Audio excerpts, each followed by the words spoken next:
It's only natural to want to make something better of yourself. It's what we've been taught all our lives. We've been encouraged to set our sights on higher goals. We love stories about people who have risen from the depths of poverty to become a great success in life because they inspire us to do the same. Regardless of our station in life, we hold fast to the hope that we can do better. We aspire to greatness, however that may look for us. This is the sort of conversation the disciples were having one day, a conversation about greatness. We don't know the details of the conversation because they were too ashamed to reveal them, even to Jesus. All we know is the exchange had degenerated into an argument about who was the greatest among them. Here's my guess, and it's only a guess, mind you. Just a few verses earlier, Jesus had taken Peter and James and John with him up a mountain, where he had been supernaturally transformed right before their eyes into a vision of brightness. And while they were there, among other wonders, they actually heard the voice of God speak to them.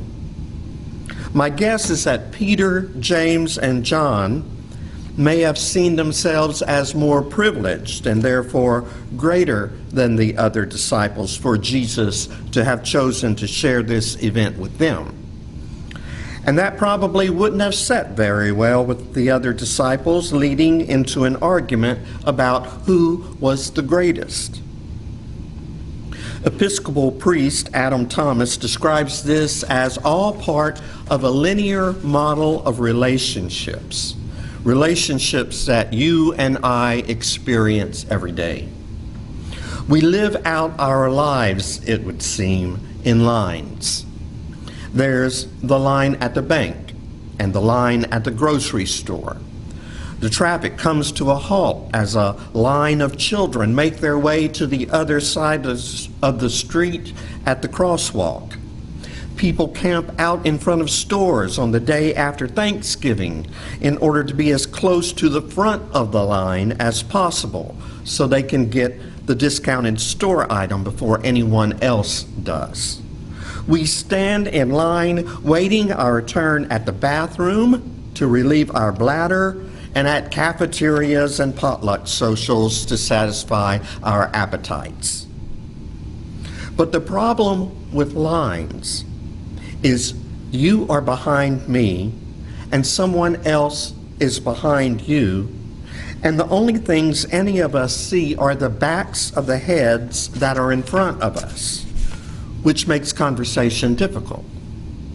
No one can do anything more than slowly shuffle forward, both surrounded and isolated at the same time. This was the mindset in which the disciples were trapped. Like many of us, they were thinking in terms of how you climb to the top, how you compete for success. Life was about rivalry and competition for the position of first in line. In lines, there is no serving another person because the very nature of them isolates us from each other. But in this morning's reading, Jesus points out that there's another existence that's not linear, but rather circular. In a circle, there is no first or last. And in a circle, you aren't looking at the back of a head, but instead you can look into the eyes of other people. Circles break down isolation and lend themselves to hospitality and welcome. And in his circle, the circle of God's realm, it's a circle that includes everyone.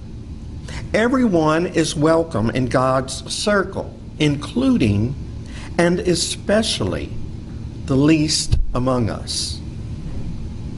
And so as to illustrate his point, he reached out and drew a child into the circle and held the child in his arms. and instructed the disciples to likewise welcome children among them. Now, it's helpful for us to understand the role of children in first century households. On the one hand, they represent the future. They would carry the family name, and the parents counted on them to take care of them as they aged. But on the other hand, they were a liability, a generally unproductive mouth to feed. Given the health conditions of the day, small children were more likely than not to come down with an illness and die. Many historians of that day compared the status of children to that of slaves. But even slaves could own property, whereas children could not. They were looked at as property of very little value. I'm inclined to think we haven't advanced much in the past 2,000 years after reading this week's headlines about 14-year-old Ahmed Mohammed, who was arrested at his school after he brought what school officials and police described as a hoax bomb on campus. It was actually a science project in which he had constructed a homemade clock. But we live in a society in which police can slap handcuffs on a child, especially if he is a Muslim, and hold him in detention and refuse to allow him to call his parents. And these are the ones that Jesus was telling the disciples and us to welcome. The powerless ones among us who have no rights. And it was only as they extended hospitality to them that they would see the face of God. As much as we may think that this morning's passage is about welcoming pure and innocent children into our presence, it's really not. It's about welcoming the powerless into our presence. Not so we can rack up brownie points for being good people, but so we can welcome Jesus and in so doing experience the presence of God. But here's the rub. There's a little bit of the powerless child in each and every one of us. Within each of us is a child who is afraid of being humiliated and shamed, a child who is scared of the unknown, a child who is desperate for attention and love. It's just not so easy to see sometimes, though. But Jesus invites us to look for that child in each other. And after we do, to welcome and embrace it. I don't think there's a better illustration on this than a favorite scene of mine from the movie Hook, in which a grown-up Peter Pan, played by Robin Williams, returns to Neverland, where no one grows up. And he tries to convince the lost boys of Neverland that he's really and truly the Peter Pan of their past. It's our challenge, like that of the children of Neverland, to recognize the powerless and vulnerable child in each other. And if we look beyond the cares and concerns of our adult lives, if we look past the masks that we've become accustomed at wearing, we'll find it. And when we do, we are to throw open our arms in welcome. A welcome like the one I want to close with, which was found in the worship bulletin of Our Lady of Lourdes Catholic community. We extend a special welcome to those who are single, married, divorced, gay, filthy rich, dirt poor, y no habla inglés. We extend a special welcome to those who are crying newborns, skinny as a rail, or could afford to lose a few pounds. We welcome you if you can sing like Andrea Bocelli or like our pastor who can't carry a note in a bucket. You're welcome here if you're just browsing, just woke up, or just got out of jail. We don't care if you're more Catholic than the Pope or haven't been in church since little Joey's baptism. We extend a special welcome to those who are over 60 but not grown up yet, and to teenagers who are growing up too fast. We welcome soccer moms, NASCAR dads, starving artists, tree huggers, latte sippers, vegetarians, junk food eaters.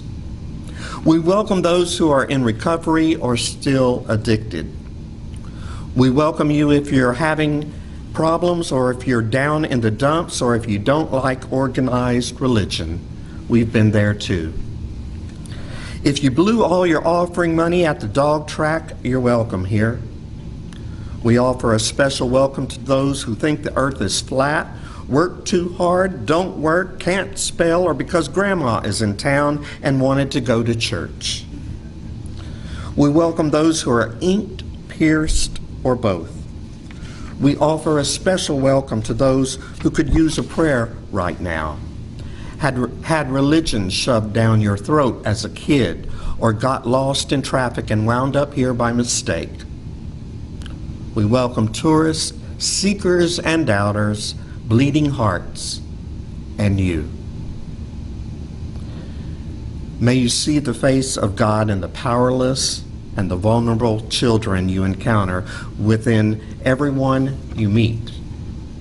May you welcome them, and may it be well with your soul as you do. Amen.